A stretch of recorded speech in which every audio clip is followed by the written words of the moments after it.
Durali learned three things by the age of 6. Hunger was constant, kindness was a lie, and her life was worth less than the garbage she ate to survive. The blue-skinned citizens of Circasse called her defective, cursed, a mistake that should have been erased at birth, and they made sure she felt every word. She had stopped crying years ago, stopped hoping someone would care, stopped believing that tomorrow could be anything other than another day of pain and invisibility. She crouched behind a stack of crates near the fruit vendor's stand, her small fingers clutching at nothing, her stomach hollow with hunger. Unlike every other citizen of Circasse, her skin did not glow with the soft bioluminescence that marked their kind. She was dull, gray, ordinary. The other children called her cursed. The adults called her defective. Most simply pretended she did not exist at all. Durali had learned long ago not to cry. Tears changed nothing. They only made the older children laugh harder when they found her hiding in the alleyways. She had no memory of parents, only vague impressions of cold stone floors and the sound of doors closing. The orphanage had cast her out when she was 4, declaring her a drain on resources. Since then, the streets had been her home, the garbage her sustenance, and loneliness her constant companion. The vendor turned his back to argue with a customer about the price of imported grain. Durali saw her chance. A piece of fruit had rolled off the display and lay half hidden beneath the table. It was bruised but edible. She darted forward, quick as a rat, her small hand reaching for the prize. She almost had it. Her fingers brushed the rough skin of the fruit when a boot slammed down inches from her hand. Durali jerked back, her heart hammering. 5 teenagers surrounded her, their blue skin glowing with health and satisfaction. She recognized the tallest one, a boy named Kareth who had kicked her down a flight of stairs 2 months ago just to watch her tumble. His friends laughed as he grabbed her by the collar and hauled her upright. "Look what we have here," Kareth said, his voice dripping with mock surprise. "The little defect is stealing again." "I wasn't," Durali whispered, though she knew it would not matter what she said. "You weren't?" One of the girls, Salora, stepped closer, her face twisted in disgust. "Then what were you doing crawling around like a bug?" "Looking for scraps," Durali said quietly. "I'm hungry." "Oh, she's hungry," Kareth announced to his friends. "Maybe we should feed her." He snatched the fallen fruit and held it up. "Want this, defect?" Durali said nothing, but her eyes fixed on the fruit with desperate hope. Kareth grinned and threw it high into the air. It arced over the market square and landed with a wet splat in a puddle of dirty water 20 feet away. "Go fetch," Salora said, and shoved Durali hard between the shoulder blades. The little girl stumbled forward but did not fall. She had learned balance from many such shoves. She did not run toward the puddle either, knowing they would just kick her when she bent down. Instead, she stood very still, waiting for them to get bored and leave. But Kareth was not bored yet. He had an audience now. A small crowd had gathered, some watching with amusement, others with cold indifference. No one stepped forward to help. Why would they? She was defective, after all, an embarrassment to their perfect city. Kareth grabbed Durali's arm and twisted it behind her back, not hard enough to break, but enough to make her gasp. "I asked you a question, defect. Are you deaf as well as ugly?" "Let go," Durali said through clenched teeth. "Make me." He twisted harder, and this time Durali could not help the small whimper that escaped her lips. The crowd watched. Some smiled. The fruit vendor glanced over, saw what was happening, and deliberately turned away, busying himself with arranging his display. Kareth raised his other hand, preparing to strike the child across the face, when a voice cut through the air like a blade. "That's enough." The voice was quiet but carried absolute authority. Kareth froze, his hand still raised. The crowd parted and a figure stepped through. He was tall, easily 6.5 feet, with broad shoulders and skin that was neither blue nor glowing but a weathered tan. His eyes were dark and hard as stone. He wore travel-stained clothes and carried a worn pack slung over one shoulder. At his belt hung a simple knife and a small hand axe, tools rather than weapons, but dangerous all the same. A human. They were rare in Circasse, usually just passing through on trade routes or diplomatic missions. This one looked like he had been traveling for a long time. "This doesn't concern you, stranger," Kareth said, though his voice had lost some of its confidence. The human was not just tall, but built like he had spent his life doing hard labor. His hands, now visible as he adjusted his pack, were scarred and calloused. "You're hurting a child," the human said simply. "That concerns me." "She's defective," Salora chimed in. "She doesn't count." The human's gaze shifted to her, and Salora actually took a step back. There was something in his eyes that spoke of things seen and done, of lines crossed and prices paid. This was not a man who would be easily intimidated by teenagers, no matter how numerous. "Let her go," the human said, looking back at Kareth. "Or what?" Kareth tried to sound brave, but his hand had lowered from the striking position. "Or I'll make you." It was not a threat, it was a statement of fact, delivered with the same tone someone might use to describe the weather. Kareth must have heard that certainty because his grip on Durali's arm loosened, but he could not back down completely. Not with his friends watching. He shoved Durali away from him, sending her sprawling to the cobblestones. "Take the little freak then," Kareth spat. "She's probably diseased anyway." The teenagers melted back into the crowd, shooting resentful glares at the human but unwilling to push the confrontation further. The onlookers dispersed as well, the entertainment over. Within moments, it was as if nothing had happened. The market returned to its normal bustle, leaving only the human and the small, trembling child. Elliot looked down at the girl. She had not moved from where she had fallen, her arms wrapped protectively around her head, her whole body tense for a blow that had not yet come. He had seen that posture before, in war zones and refugee camps. It was the stance of someone who expected pain and had long since stopped hoping for mercy. He crouched down, moving slowly so as not to startle her. Up close, he could see how thin she was, how her clothes were little more than rags held together with rough stitching, how her feet were bare and cut from walking on rough ground. She was no older than his own daughter had been when Elliot pushed that thought away.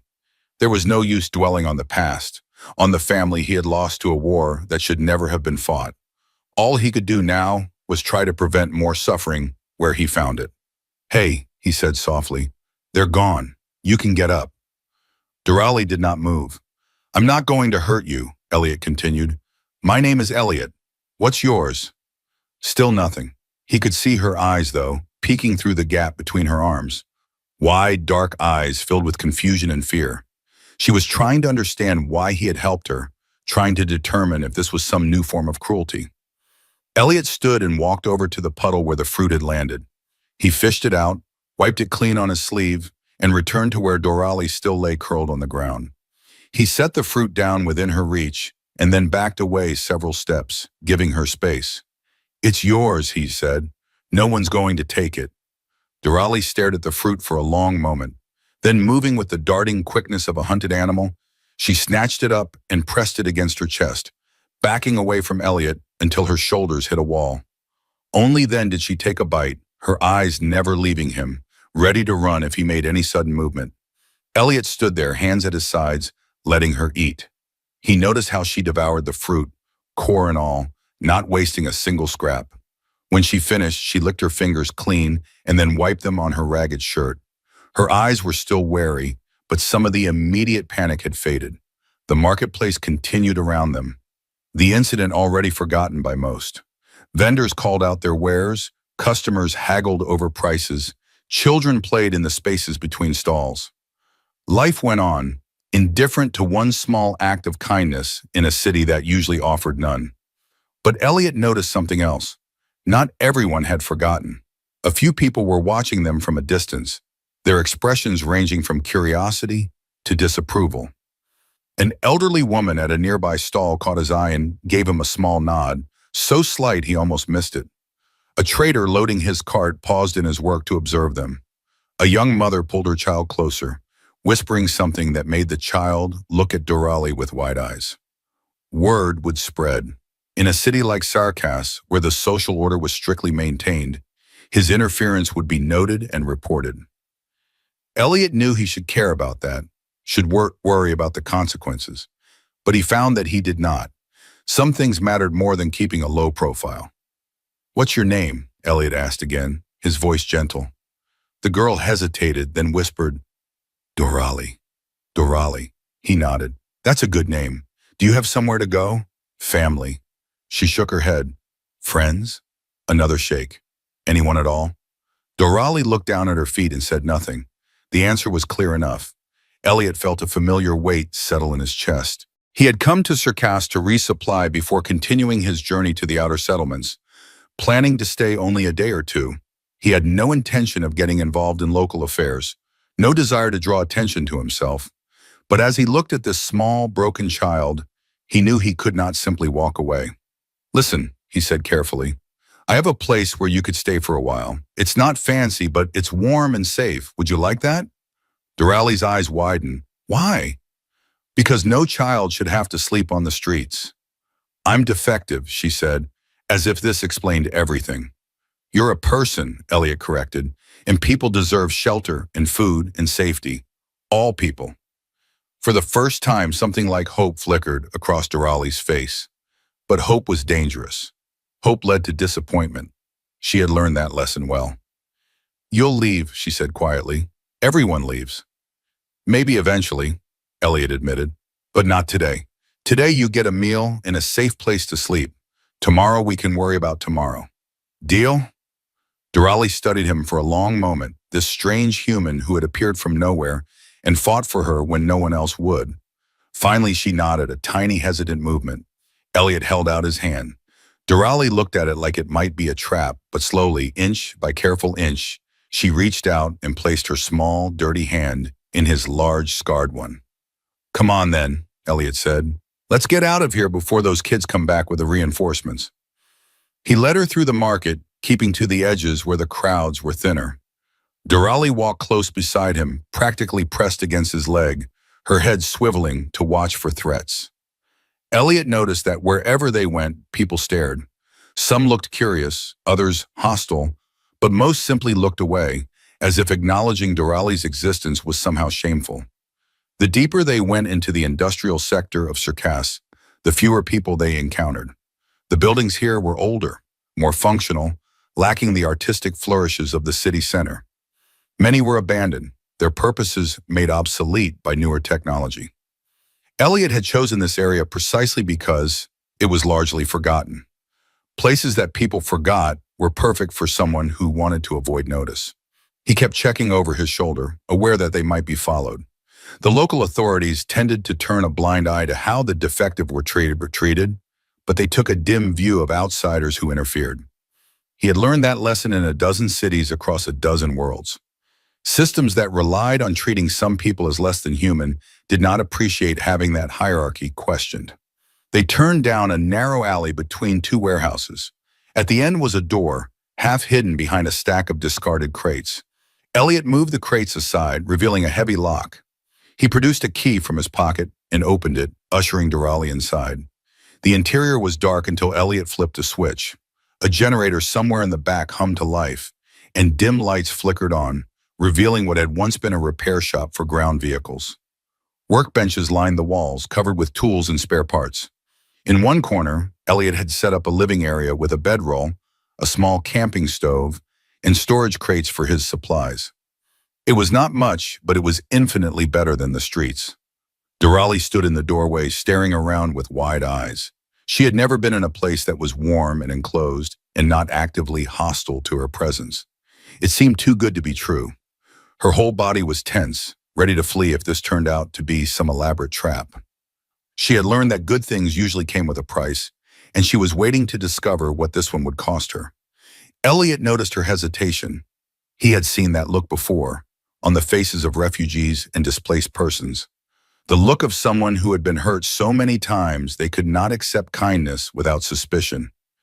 It's not a palace, Elliot said, setting his pack down on one of the workbenches. But it keeps the rain out and the cold.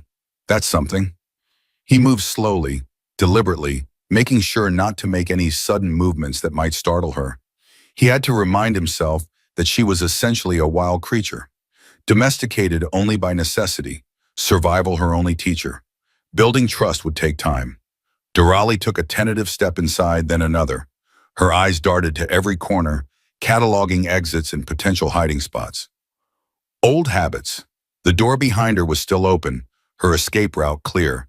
That seemed to give her enough courage to venture further. She reached out and touched one of the workbenches, her fingers running over the tools scattered across its surface.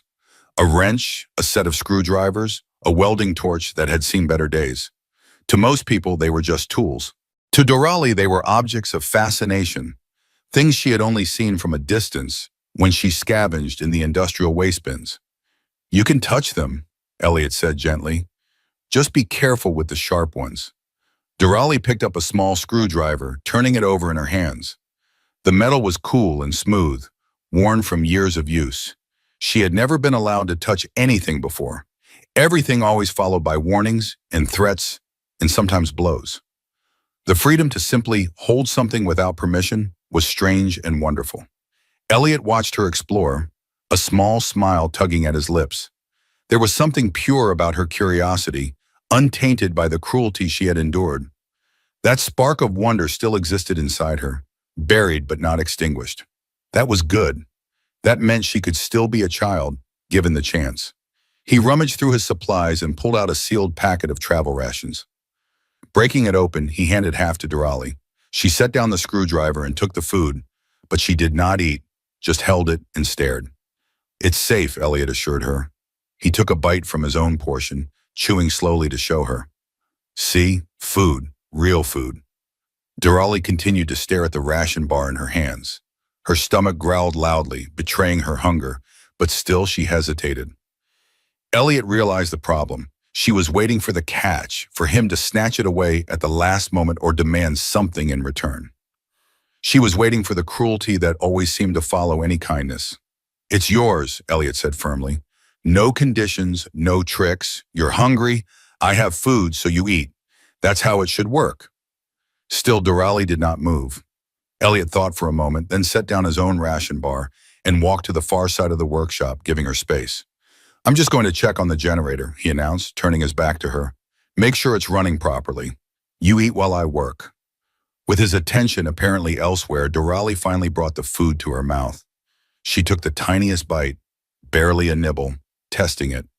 When nothing bad happened, when Elliot did not turn around and yell at her, she took a larger bite, then another.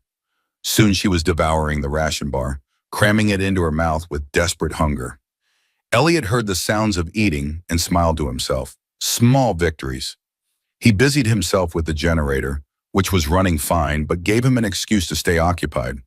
He could hear her finishing the food, then the sound of her licking her fingers clean, not wanting to waste a single crumb. When he turned back around, Doralee was sitting on the floor, her back against the wall, her eyes half closed. The food and warmth were having their effect, exhaustion catching up with her now that she felt relatively safe. "Let's get you cleaned up a bit," Elliot suggested. "Then you can sleep." He found a bucket and filled it with water from a filtration unit in the corner. It was not hot, but it was clean, which was more than Doralee had access to on the streets. He set it down near her along with a rag. "You can wash your face and hands if you want. I'll turn around, give you privacy." Doralee looked at the water like it was a luxury beyond measure. On the streets, she had washed in rain puddles and runoff from buildings, always dirty, always contaminated. Clean water was something she had almost forgotten existed. She dipped the rag in the bucket and began to scrub her face, wiping away layers of grime and dirt. The water in the bucket quickly turned murky. When she was done, her face was still not clean by most standards, but it was better. Her hands came next, the rag turning black as she scrubbed away the accumulated filth of living on the streets. Elliot handed her a second rag without being asked, and Doralee used it to dry herself. She looked up at him, and for the first time, he saw something like gratitude in her eyes, uncomplicated and genuine. "Thank you," she whispered. "You're welcome." Tentatively, Doralee nibbled at the edge of the ration bar. Her eyes widened. It was bland by most standards, designed for nutrition rather than taste, but to someone who had been eating garbage, it must have seemed like a feast. She ate slowly at first, then faster, cramming the food into her mouth. "Easy," Elliot cautioned. "Eat too fast on an empty stomach and you'll be sick. Trust me, I learned that the hard way." Doralee forced herself to slow down, though it clearly took effort. When she finished, Elliot gave her water from his canteen. She drank greedily, water running down her chin. "Better?" Elliot asked. Durali nodded, not trusting her voice. Good. Now let's see about getting you cleaned up and somewhere to sleep. He found an old tarp and some spare cloth, fashioning a makeshift bed in the corner opposite his own sleeping area. It was not comfortable, but it was softer than stone and concrete. He set out a thin blanket, more than she had ever had before. Dorley approached the makeshift bed like it might vanish if she moved too quickly. She sat down on it carefully, testing its solidity. When it did not disappear, she lay down, curling into a tight ball, the blanket pulled up to her chin. Try to get some rest, Elliot said. You're safe here. I promise, Mom. Dorali wanted to believe him. She wanted it so badly it hurt. But safety was an illusion, a cruel joke the universe played on those too naive to know better. Still, exhaustion was pulling at her, the combination of a full belly and a warm place overwhelming her caution. Her eyes began to drift closed. Elliot, she whispered. Yes? Thank you. The words were so soft he almost missed them. He looked over at the small figure bundled in the corner and felt something crack in the carefully maintained walls around his heart. You're welcome, kid. Within minutes, Durali was asleep, her breathing deep and even. It was the first time in her young life she had slept without one eye open, without the gnawing fear that she would wake to find someone stealing what little she had or hurting her just because they could. Elliot sat on his own bedroll, watching her sleep. He pulled a small holographic projector from his pack and activated it. A three-dimensional image appeared, flickering slightly. A little girl with dark hair and a gap-toothed smile, frozen forever at age 6. His daughter. She would have been about Durali's age now if she had lived, if the bombs had fallen somewhere else, if he had been there to protect her instead of fighting in a war he did not believe in. He closed his hand around the projector, and the image vanished.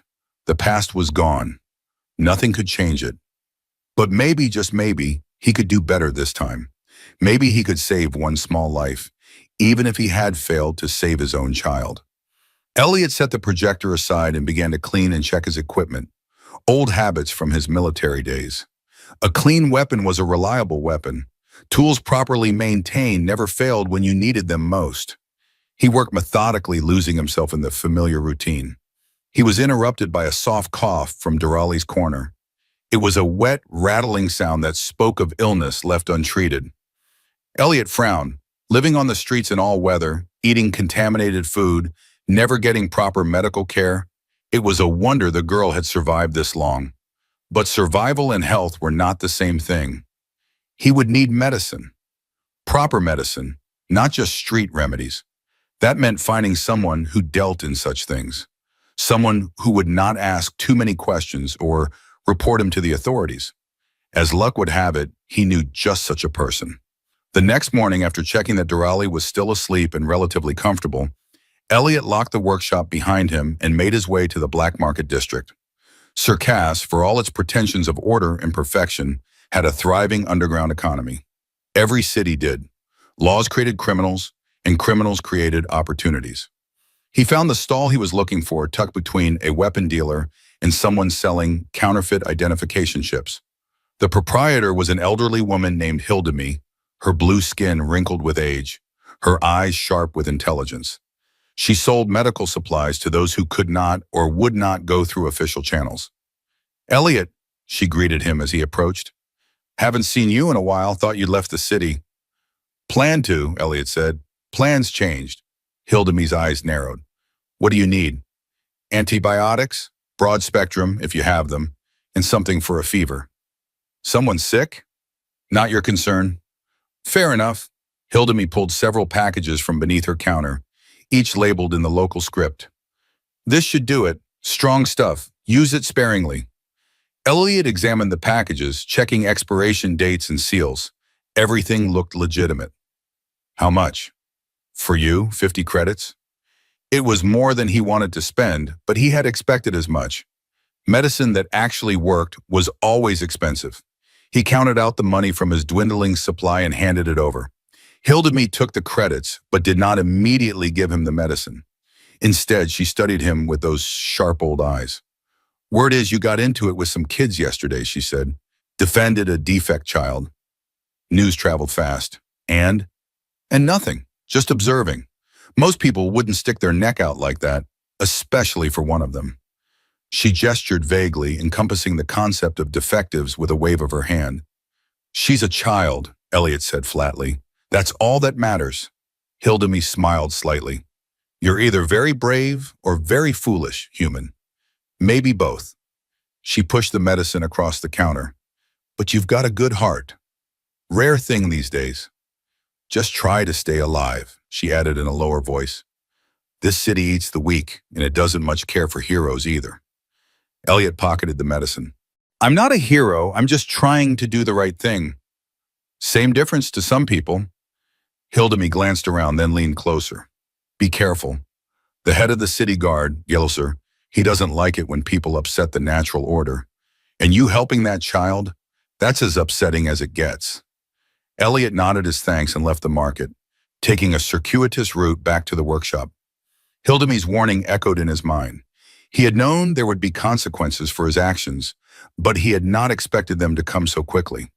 When he returned to the workshop, he found Doralee awake and sitting on her makeshift bed, looking around with the confused expression of someone who had woken in an unfamiliar place. When she saw Elliot, relief flooded her face. You came back, she said, as if this was somehow surprising. I said I would, Elliot replied. He knelt beside her and held up the medicine. I noticed you coughing last night. This should help. Doralee eyed the packages warily. What is it? Medicine. It'll make you feel better.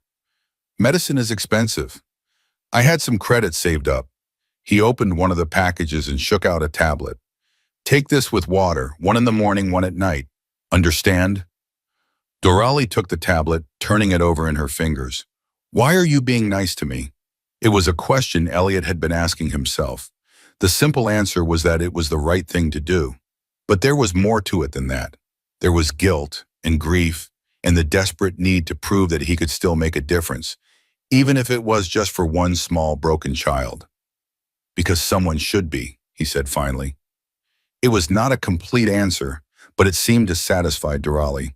She swallowed the medicine and chased it with water from the canteen Elliot offered. Then she looked up at him with those wide, dark eyes. What happens now? Now we figure out how to keep you safe and healthy, one day at a time.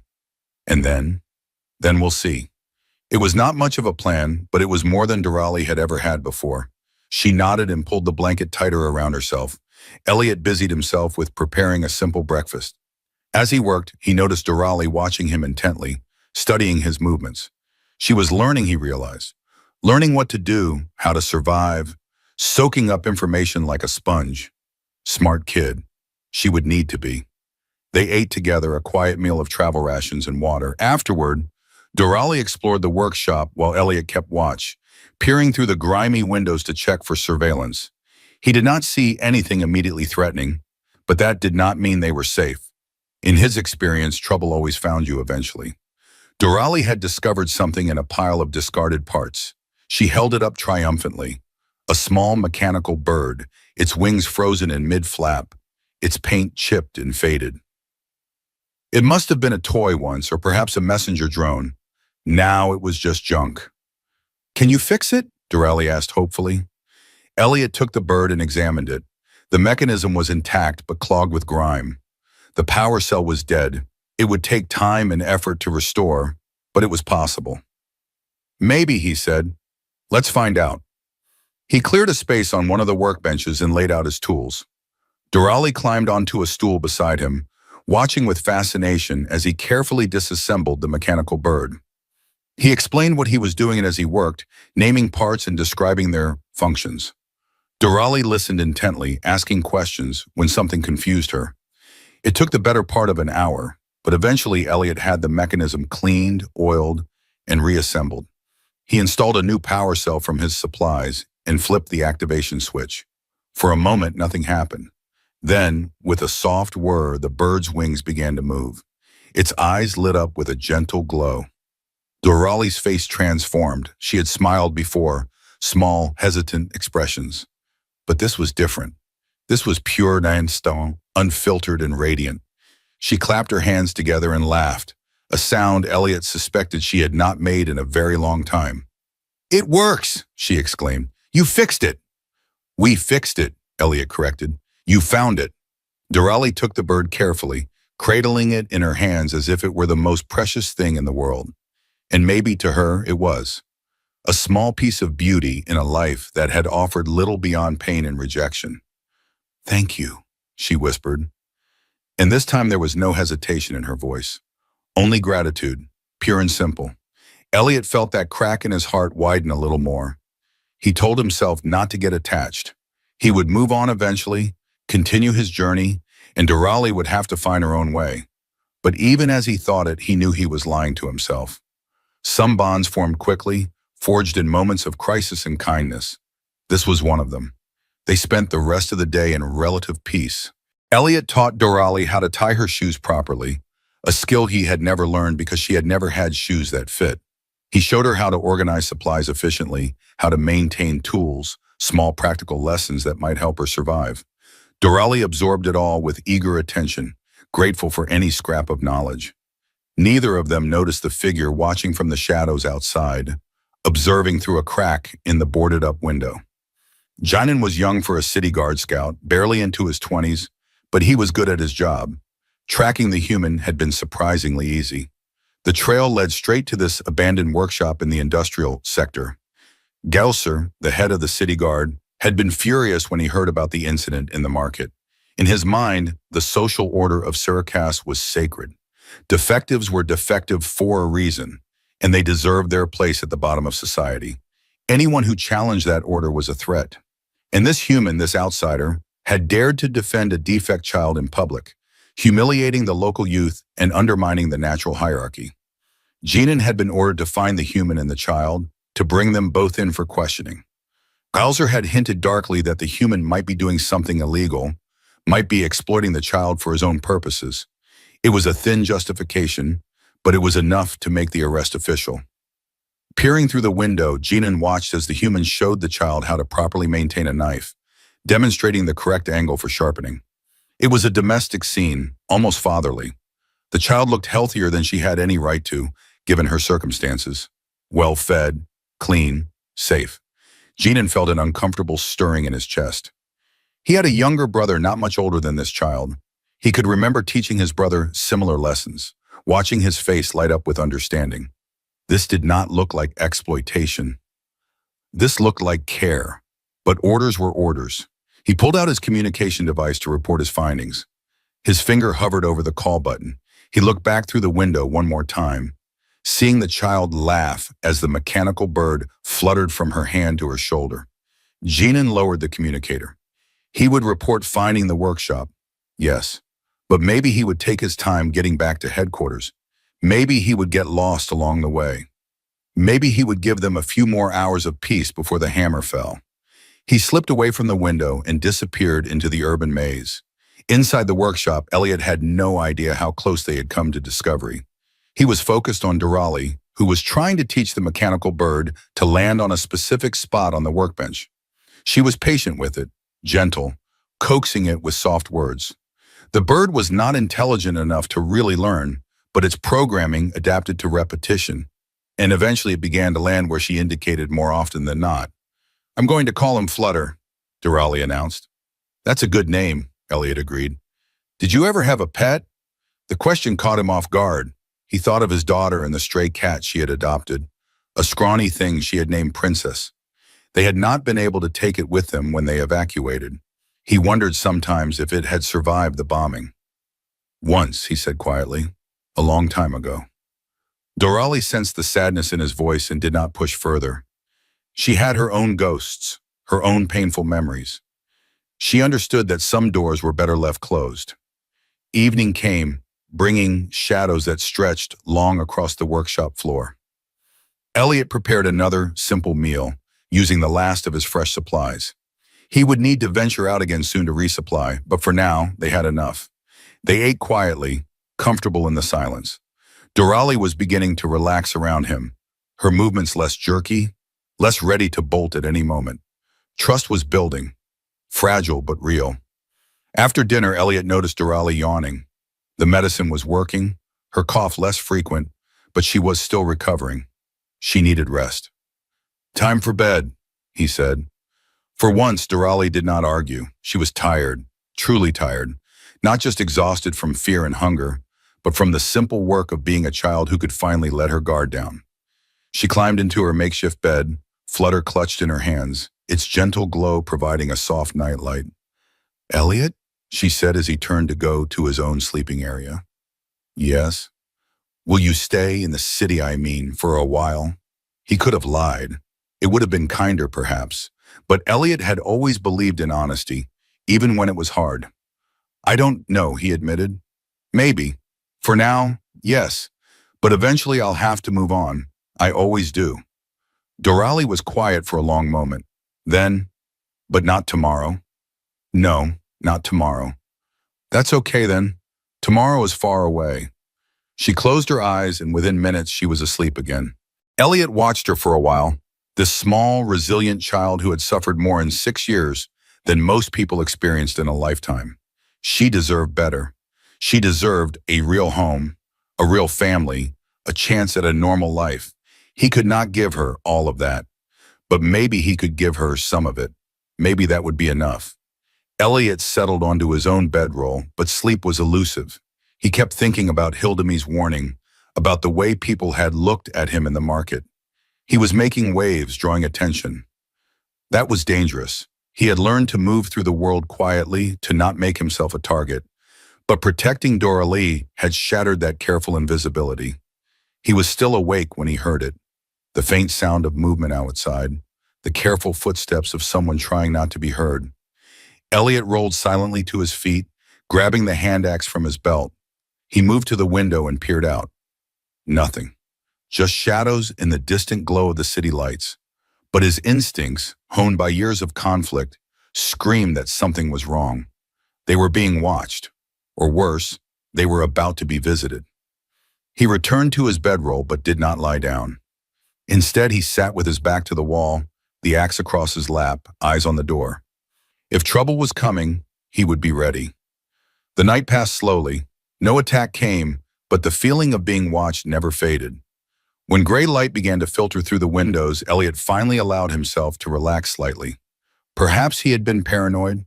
Perhaps the footsteps had been nothing more than a homeless drifter or a scavenging animal. But he did not believe it. Doralee woke as the sun rose higher, her cough much improved. The medicine was working faster than Elliot had expected. Resilient, this one. She ate breakfast quickly, eager to continue playing with Flutter, who had perched on the edge of her makeshift bed overnight. "Can we go outside today?" Doralee asked hopefully. "Not yet," Elliot said. "It's not safe." "Will it ever be safe?" That was the question, was it not? Elliot had no good answer. Safety was an illusion in a city that treated her kind like garbage. Even with his protection, there was only so much he could do. "Maybe," he said finally, "but not yet. For now, we stay here." Doralee's face fell, but she did not argue. She had learned early that life was not fair, that you took what you could get and did not complain. Elliot hated that she had learned that lesson so young. The day passed quietly. Elliot worked on various repairs, teaching Doralee more about tools and machinery as he did. She was a quick learner, her small hands surprisingly deft. He wondered what she might have become if she had been given opportunities instead of scorn.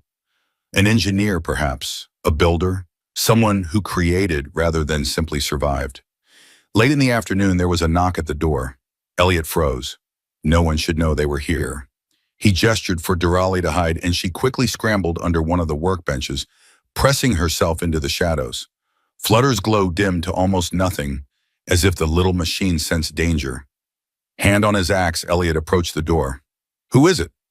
"Delivery?" a voice called back. It was muffled by the thick metal, but it sounded young. "Mail." "I didn't order anything."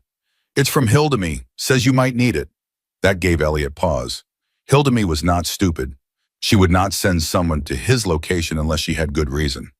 He cracked the door open, keeping his body blocking the view inside. A young man in city guard uniform stood on the other side, but his hands were empty, held where Elliot could see them. It was Janan, the scout who had been watching them the night before, though Elliot did not know that yet. "Easy," Janan said quickly. "I'm not here to arrest you. Hildemy sent me to warn you." "Warn me about what?" "Gileser, the head of the guard. He knows you're here. He's planning a raid tonight. Full tactical team. He's claiming you kidnapped the defect child, that you're doing illegal experiments or something. It's all lies, but it doesn't matter. He has authorization. Elliot's mind raced. A full tactical team meant they were not taking chances. They would come in hard and fast. Overwhelming force. Fighting would be suicide and running would be difficult with Durali to carry. "Why are you telling me this?" Elliot asked. Jeanin met his eyes. "Because I saw you with her." The kid. "You're not hurting her, you're helping her. And I'm sick of this city's treatment of defects. My brother is—" He trailed off, then shook his head. "It doesn't matter. What matters is you need to get out of here, now." "Where would we go?" "There are old water tunnels under the industrial district. They lead to the outer slums. It's not pretty down there, but Gylser has no jurisdiction outside the main city. You might have a chance." Elliot studied the young guard's face, looking for signs of deception. He saw only earnestness and a touch of guilt, as if Janon felt responsible for what was about to happen. "Why should I trust you?" "Because if I wanted to arrest you, I would have brought backup." Janon pulled out a data chip and handed it over. "Map of the tunnels, access codes for the locked gates. Hildemy sent that too. She said you'd know what to do with it." Elliot took the chip. "Thank you."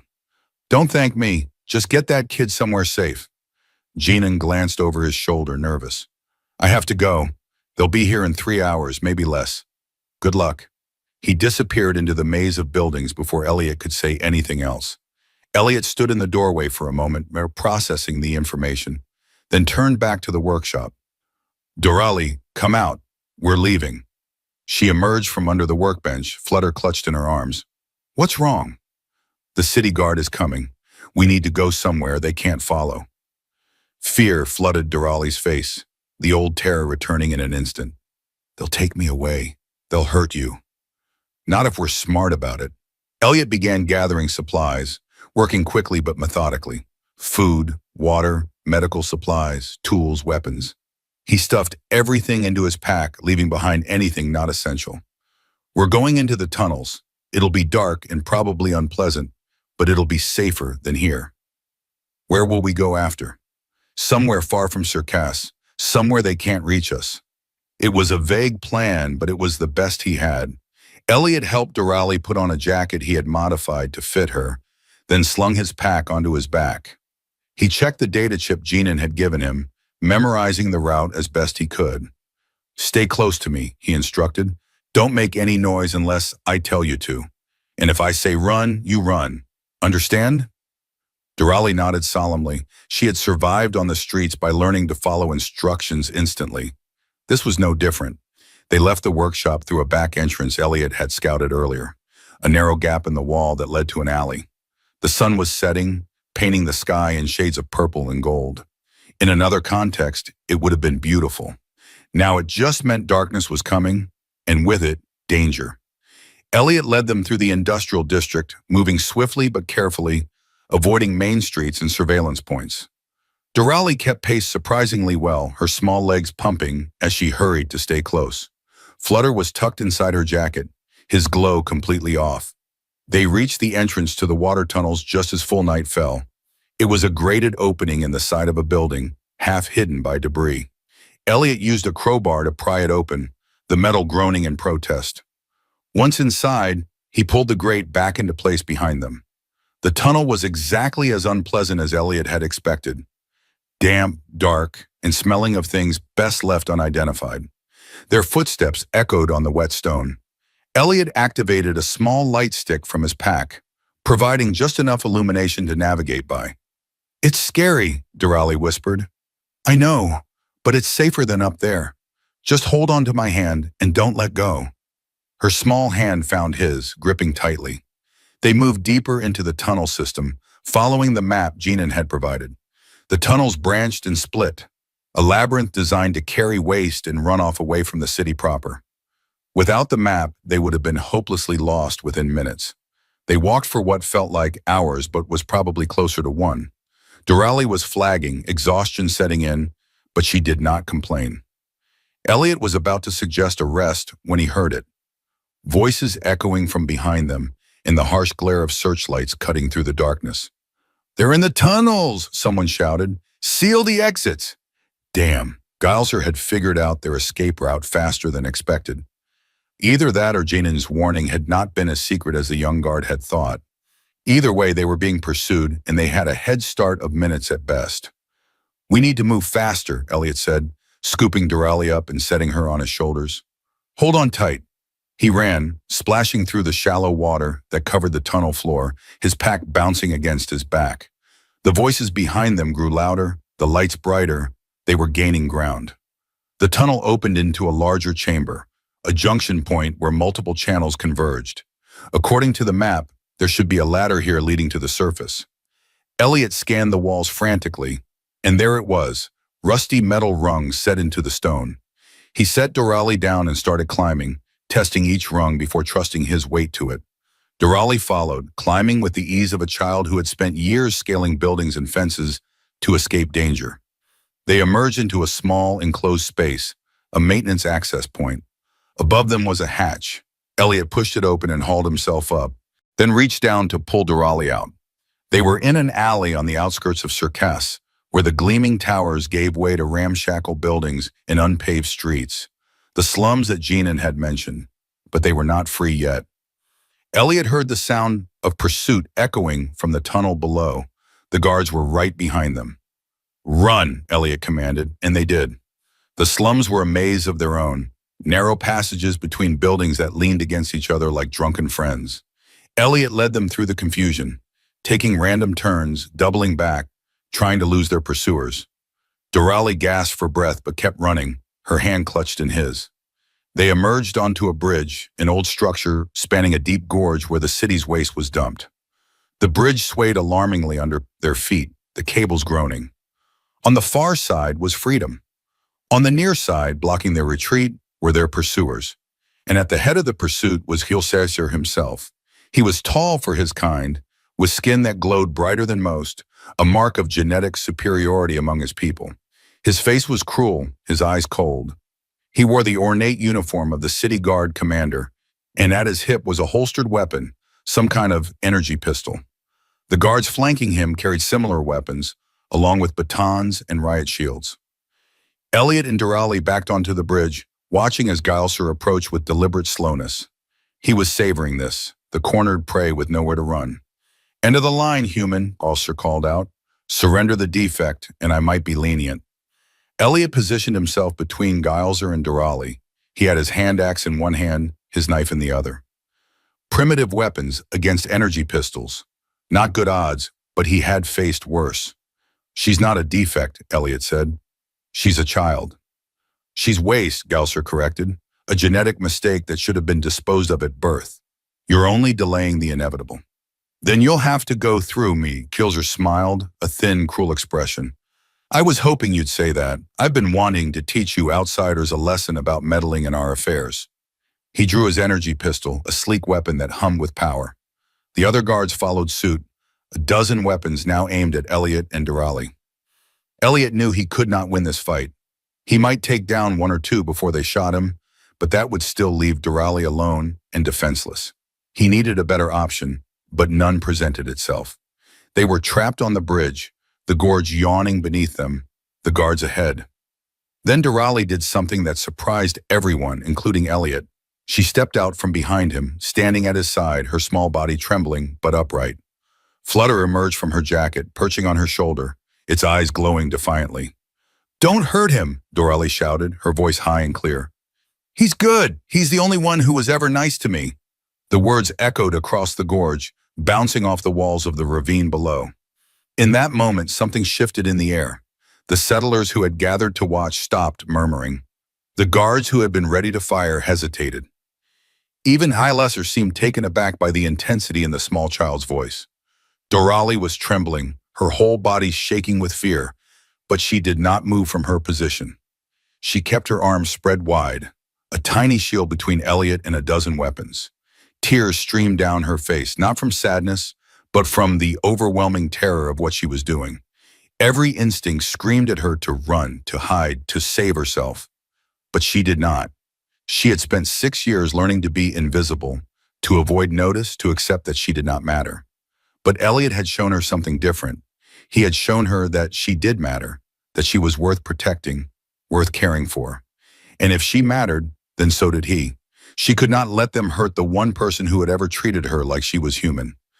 Please, she added, her voice cracking, don't take him away. He's all I have.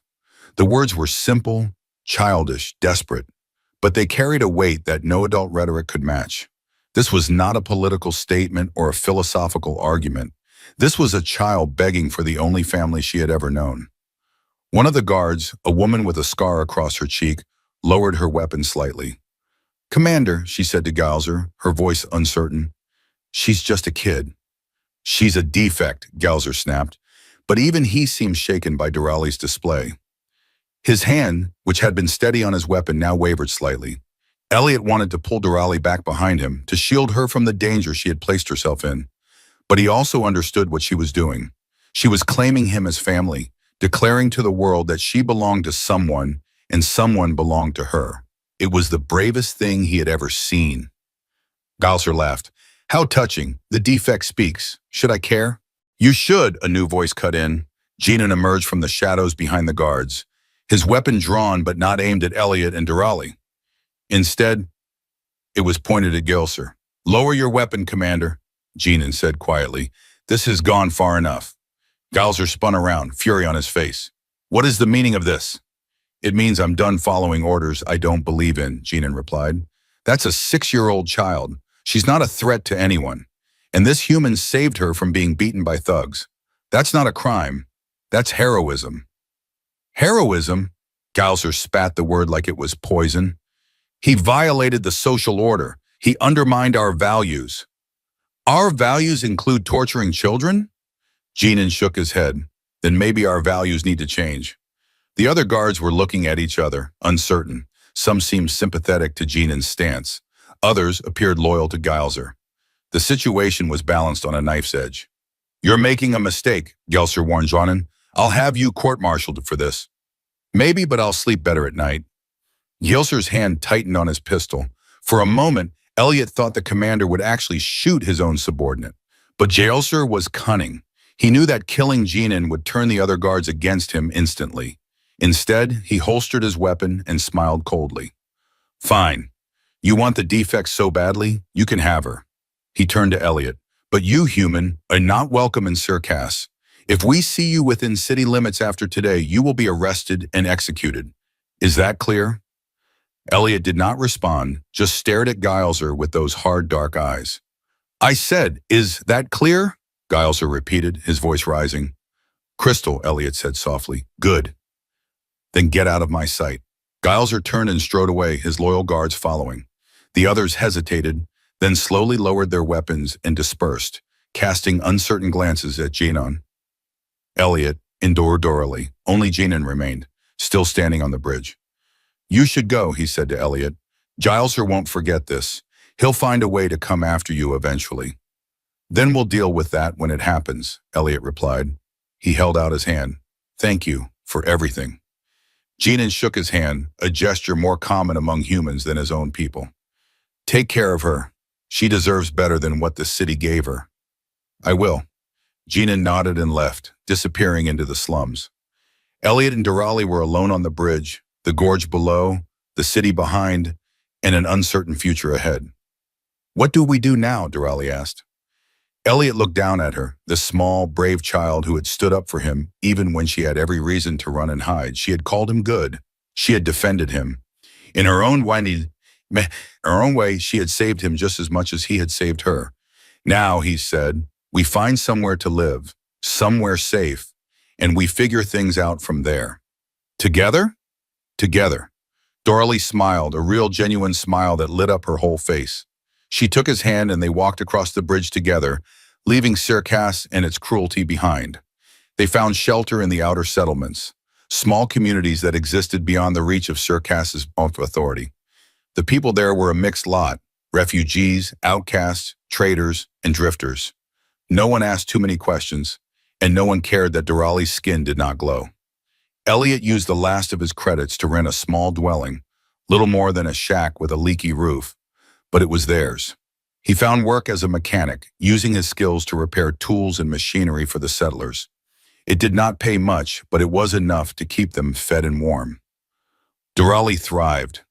With regular meals and safety, she grew stronger and healthier. The cough disappeared completely. She helped Elliot with his work, learning quickly and proving to have a natural talent for understanding how things worked. Flutter became a constant companion, perched on her shoulder or fluttering around the small dwelling. Months passed, then a year. The memory of Circasse faded, becoming just another bad chapter in their lives. They built a routine, a life together. Elliot taught Doralee to read and write using old data tablets he salvaged. She soaked up knowledge like she had once soaked up the lessons of survival on the streets. One evening, as they sat on the porch of their dwelling, watching the sun set, Doralee spoke suddenly. "Elliot? Why did you help me that first day in the market?" It was a question she had asked before, in various forms, but never quite like this. Elliot was silent for a long moment, considering his answer. "I had a daughter once," he said finally. "She was about your age. I wasn't there when she needed me. I couldn't save her. So when I saw you being hurt by those kids, I guess I saw a chance to do better. To save someone, even if I couldn't save her." "What happened to her?" "War, bombs, the usual human stupidity." Doralee was quiet at processing this. Then tentatively she asked, "Do I remind you of her?" "Yes," Elliot admitted, "but you're not a replacement for her. You're your own person, Doralee. You're important because of who you are, not because of who I lost." "Can I ask you something else?" "Always." "That day on the bridge when I called you good, you looked surprised." Elliot chuckled, a dry sound. "Because I'm not good, kid. I've done things I'm not proud of. Hurt people, killed people. I was a soldier, and soldiers do terrible things in the name of orders and country and all sorts of justifications that don't mean anything in the end." "But you saved me," Doralee pointed out. "That's good." "Maybe, or maybe I just wanted to save myself by saving you. Maybe it was all selfish." Doralee considered this. Then she shook her head. "I don't think so. I think you're good, even if you don't believe it. Good people help others. You helped me." "You helped me too," Elliot said quietly. "How?" "You reminded me that there's still something worth protecting in this universe, that not everything is broken beyond repair." Doralee smiled and leaned against him. Flutter chirped softly, nestled in her hair. They sat together as the sun dipped below the horizon, painting the sky in brilliant colors. The next day brought trouble. A trader passing through the settlement mentioned that Galaxies had been removed from his position as commander of the city guard. Apparently, his obsession with finding a runaway human and a defect child had grown so extreme that even his superiors found it excessive. But rather than accept his demotion quietly, Galaxies had vanished, taking a group of loyal followers with him. Rumor had it he was forming a private militia, independent of Circasse's authority, and that he was hunting for something, or someone. Elliot did not need 3 guesses to figure out who that someone was. He increased security around their dwelling, fashioning crude traps and early warning systems from scavenged materials. He kept his weapons close and slept lightly, one ear always listening for trouble. It came 3 nights later. Elliot woke to the sound of footsteps surrounding their dwelling. Not the careless steps of drunks or looters, but the measured tread of trained fighters. He rolled out of bed silently, grabbing his hand axe and knife. "Doralee," he whispered urgently, "wake up. We have company." She came awake instantly, years of street survival kicking in.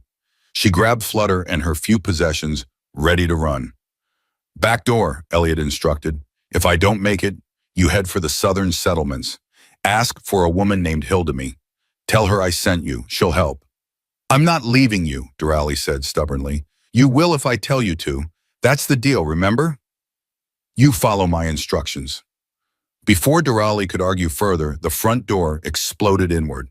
Galaxies stood in the opening, silhouetted by the moonlight. He had changed since the bridge. His uniform was gone, replaced by rough traveling clothes. His weapon was now a simple sword, primitive but deadly in skilled hands. Behind him were a dozen figures, all armed, all loyal to him. "Hello, human," Gilser said conversationally. "Did you really think I would let you go?" The thought had crossed my mind, Elliot replied, shifting into a defensive stance. You've certainly taken your time getting here. I've been busy, but I never forget a grudge. And you, Elliot, you embarrassed me in front of my men. You made me look weak. That's something I can't allow. What do you want? I want you dead. I want the defect dead.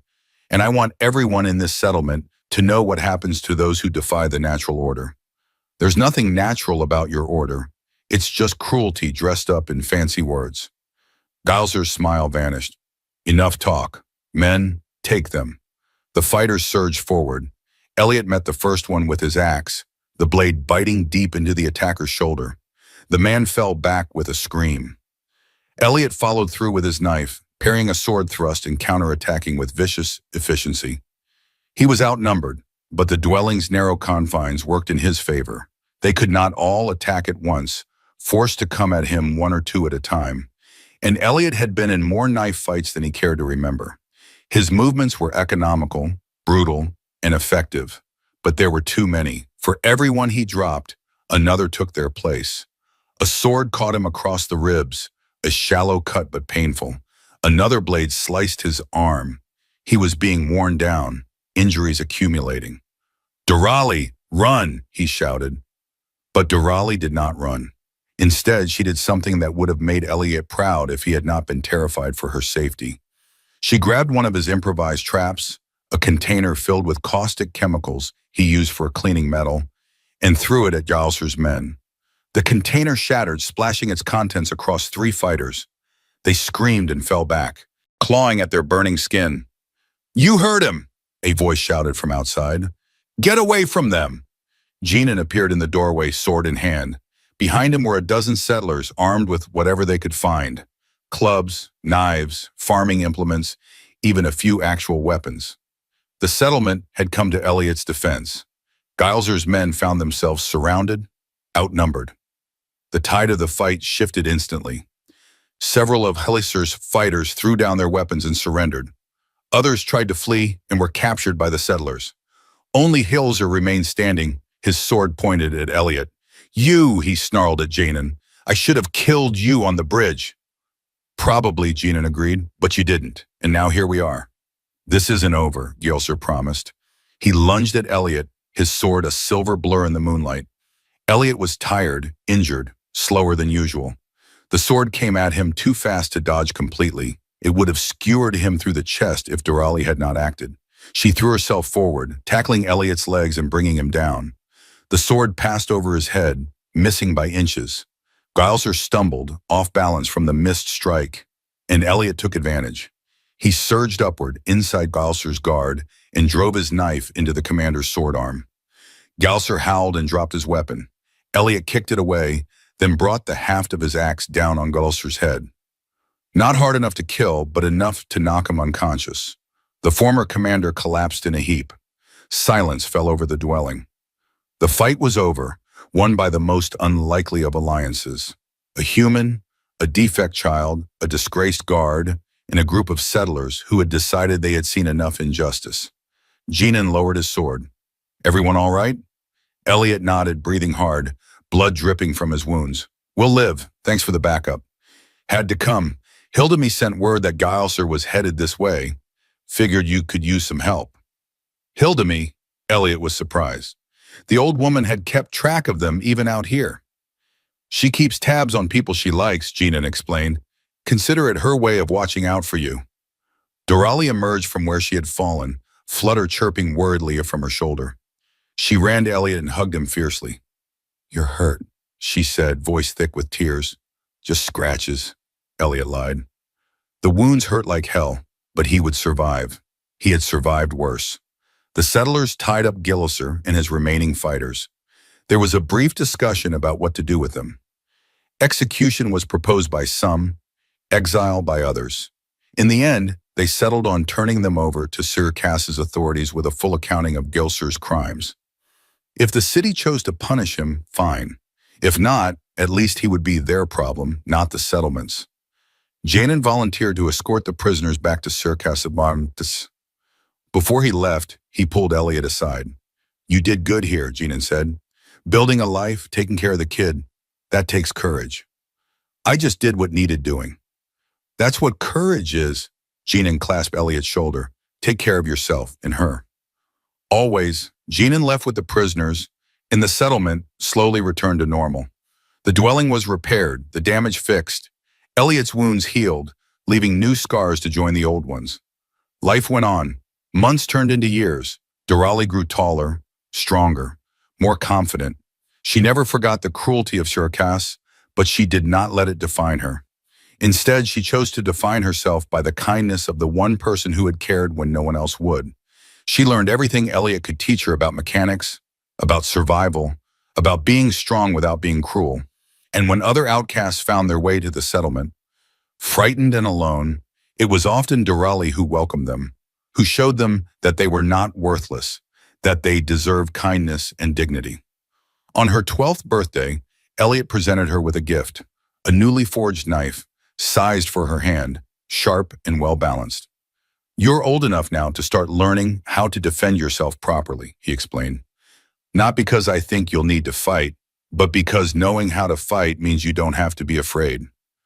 Durali took the knife reverently. Will you teach me? Of course.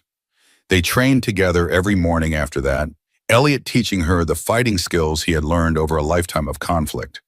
She was a quick study, her small size and speed making her difficult to predict. But more than the physical techniques, Elliot taught her when to fight and when to walk away, how to tell the difference between defending yourself and becoming the aggressor. Violence should always be the last option, he told her during one lesson. But when it's necessary, don't hesitate.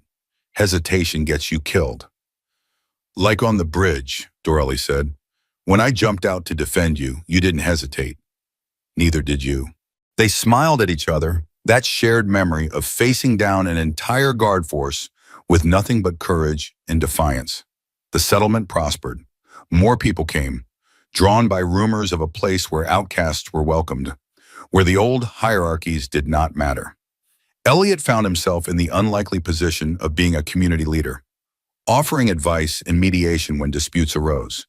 He was not comfortable with the role, but he accepted it because it needed doing.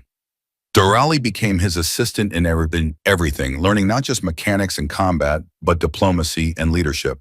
She had a gift for reading people, for understanding what they needed, and for helping them find it. The people of the settlement adored her, seeing in her a symbol of hope and resilience. Flutter, now elderly for a mechanical bird, still perched on her shoulder most days, a reminder of how far they had both come. One evening, as they worked together in Elliot's workshop, repairing a harvester for one of the settlement's farmers, Durali spoke up suddenly. I've been thinking, she said. Dangerous pastime, Elliot teased. She ignored the joke. I want to go back to Shurkas someday. Elliot's hands stilled on his work.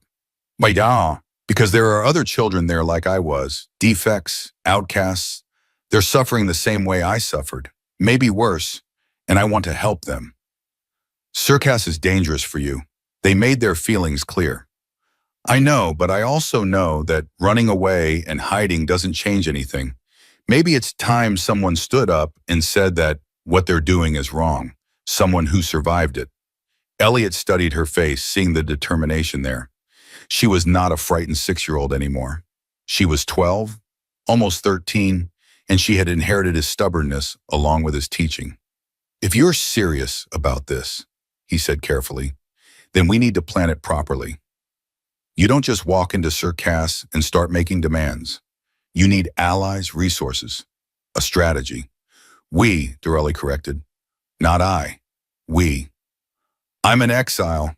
They'll arrest me on sight. Then we'll be smart about it. But I'm not doing this without you. Elliot sighed. He had known this day would come eventually. Durali had too much of his fire in her to simply accept the world as it was. She would always fight to make it better, even at great personal cost. All right, he said finally. We'll do it, but not yet. You need to be older, stronger, better trained, and I need to call in some favors, gather support, give it another year or two. Deal. They shook on it, a promise made between two people who had faced the worst the world could offer and refused to be broken by it. That night, as Elliot lay in his bed, he thought about the journey they had taken together. From a chance encounter in a market to this, a found family bound not by blood, but by choice and love.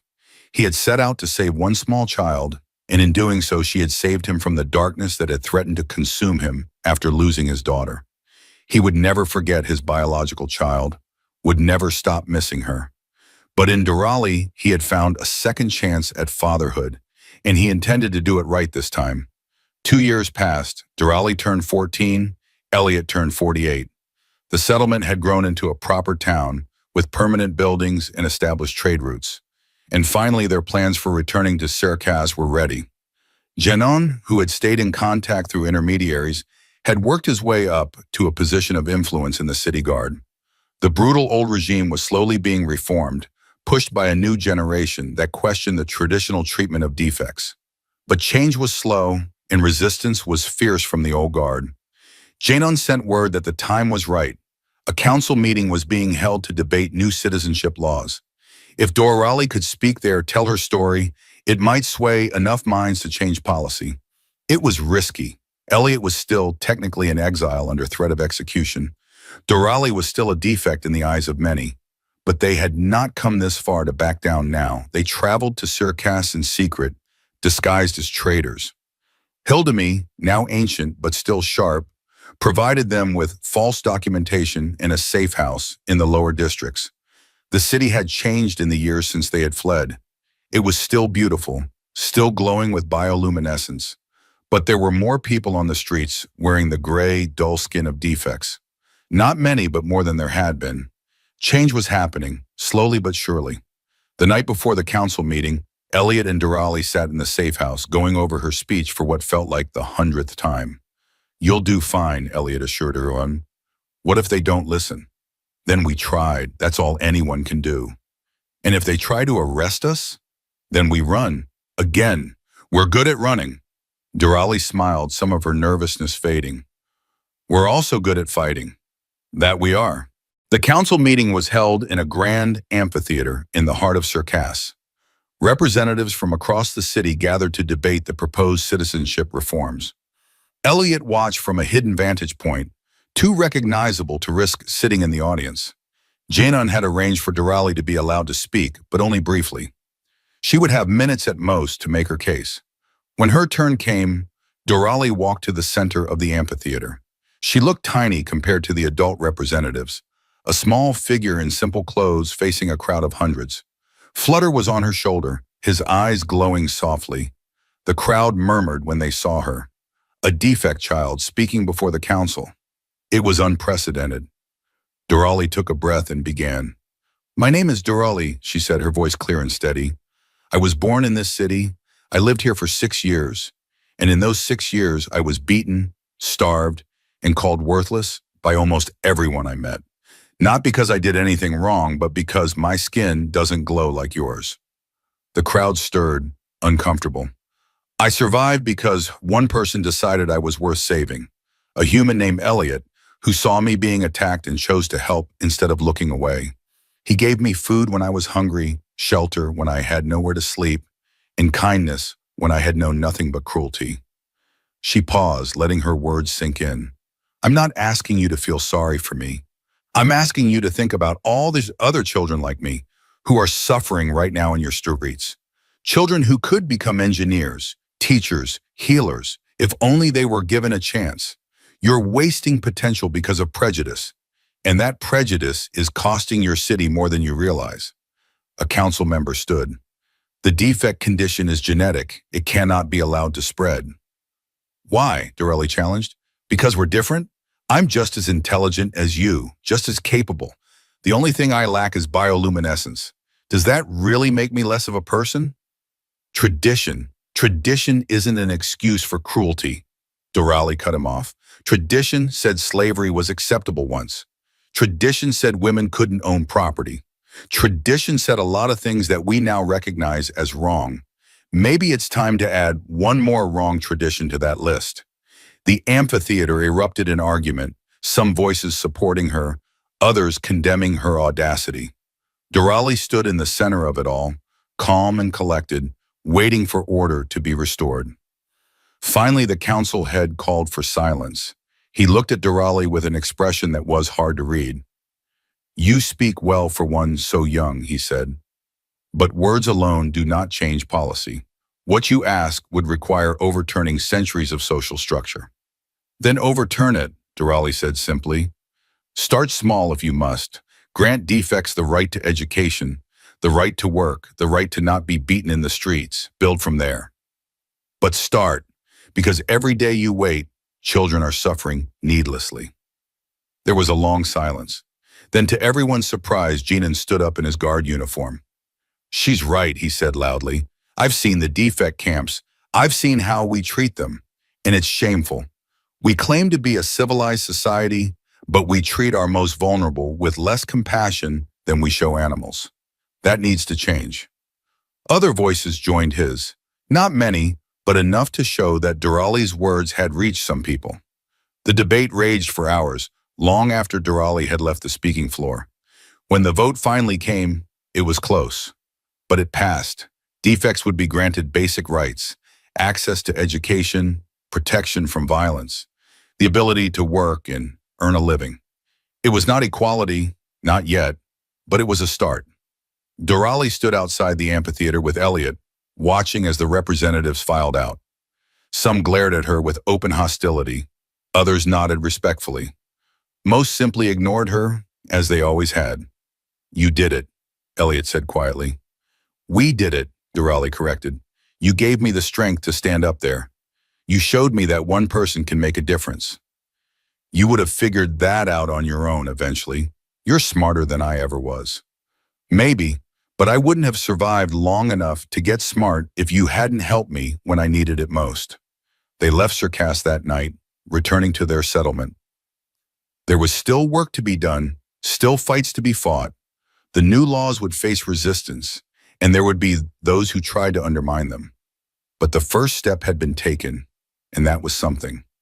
Years continued to pass. The settlement grew into a small city of its own, a place known across the region as a haven for those who did not fit elsewhere. Elliot trained a new generation of engineers and mechanics, passing on his knowledge to ensure it would not die with him. Durali became a leader in the defect rights movement, traveling between cities and settlements, speaking to councils and communities, always advocating for the dignity and worth of those society had cast aside. She was fearless in her advocacy, combining Elliot's stubbornness with her own unique eloquence. Flutter eventually stopped working, its ancient mechanisms finally failing beyond repair. Durali held a small funeral for the mechanical bird, burying it beneath a tree they had planted together years ago. It seemed a fitting end for something that had been such a constant companion. Elliot's hair turned gray, then white. His joints ached in the morning, and he moved more slowly than he once had. But his mind remained sharp, and his hands remained steady enough to work. One evening, when Durali was 22 and Elliot was 56, they sat together on the porch of their home, watching the sunset as they had done countless times before. It was a comfortable silence, the kind that only exists between people who have shared both the worst and best of life. "I've been thinking," Durali said. "Still dangerous." She smiled. "I'm going to take over the workshop. You've trained me well enough. It's time you retired." "I'm not that old." "You're not that young either. You deserve to rest, to enjoy life without constantly working." Elliot wanted to argue, but he knew she was right. His body was not what it used to be. He had earned a rest. "On one condition," he said. "What's that?" "You promise to keep fighting for the defects, for the outcasts, for anyone who needs someone to stand up for them. Don't stop just because it's hard or dangerous or thankless. Keep fighting." "I promise." They shook on it, as they had done so many times over the years. Elliot did retire, though he never stopped tinkering with small projects in his spare time. Old habits died hard. He spent his days reading, gardening, and watching with pride as Durali continued to change the world, one small victory at a time.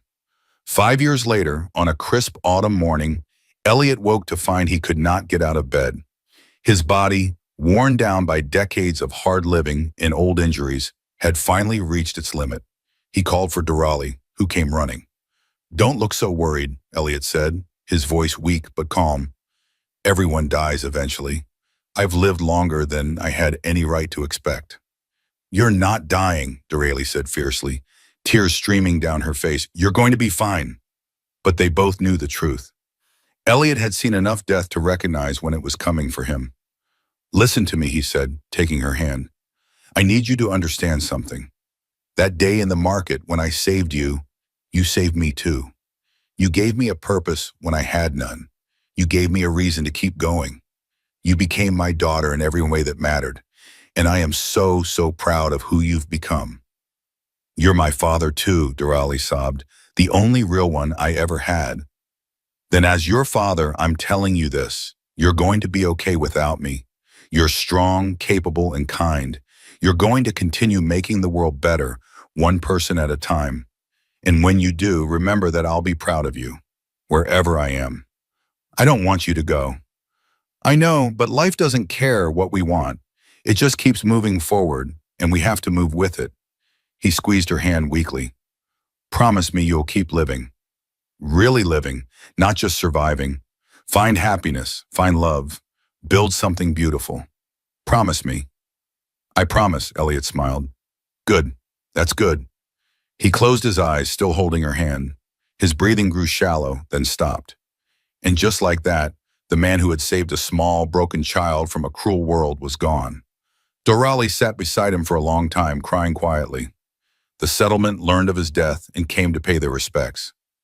Elliot had touched many lives during his years there, and all of them mourned his passing. They buried him beneath the tree where Flutter was buried, marking the grave with a simple stone. No grand monument, just his name and the dates of his birth and death. It was what he would have wanted. Dorali threw herself into her work after that, channeling her grief into action.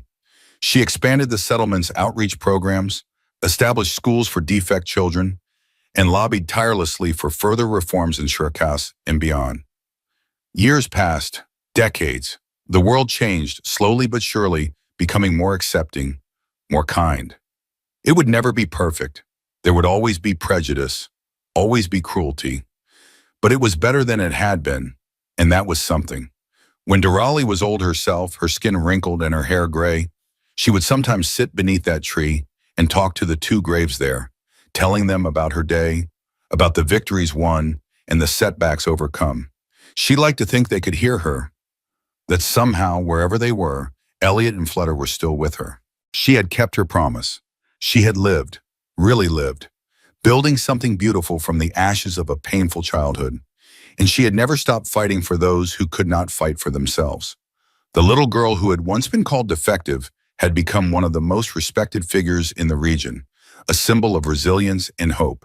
And it all started because one human had decided she was worth saving.